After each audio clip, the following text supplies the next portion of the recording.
विशेष आरोग्य में भाग 170 हिंदी परिवार में निवेश भाग 9 पुरुषार्थ वैद्य दिलीप गाडगीळ पुणे।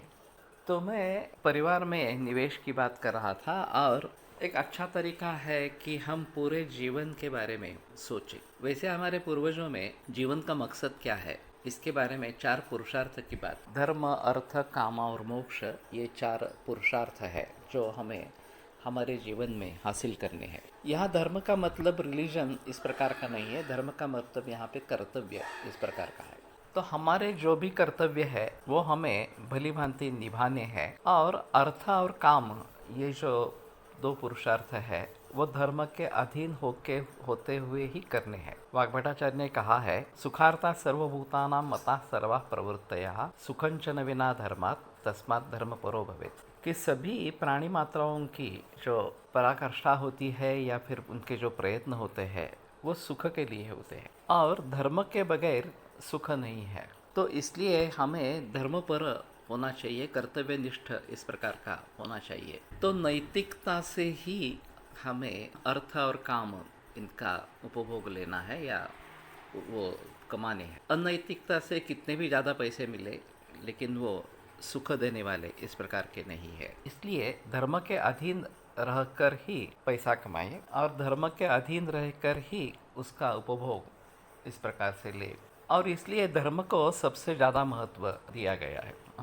मोक्ष जो अंतिम पुरुषार्थ है उसके लिए प्रयास करने वाले लोग बहुत ही कम होते हैं और पहले 3 पुरुषार्थों को उसको अच्छी तरह से प्राप्त करना है, फिर वो मोक्ष के बारे में सोच सकते हैं। लेकिन ये काफ़ी मुश्किल मामला इस प्रकार का है। तो आयुष के भी 4 इस प्रकार के उन्होंने इसको टप्पे बोलते हैं या फिर स्टेप्स इस प्रकार के होते हैं। पहला ब्रह्मचर्य आश्रम, कि जहाँ ब्रह्मचारी रहते हुए विद्यार्जन करना है। पुराने ज़माने में लड़के घर से निकलकर गुरु के घर जाते थे 6 बरस में और 12 बरस तक विद्या अध्ययन चलता था। लड़कियां घर पे ही होती थी, तो उन दोनों का संबंध आना मुश्किल इस प्रकार का था। वो विद्यार्जन करके जैसे ही वापस घर पे आता तो अर्थार्जन शुरू हो जाता। ये तीसरा पुरुषार्थ जो है और दूसरा पुरुषार्थ है। तो अर्थार्जन जब शुरू होता है तो शादी हो जाती थी, विवाह हो जाता था और फिर ये दोनों अपने वैवाहिक जीवन की शुरुआत इस प्रकार से करते थे।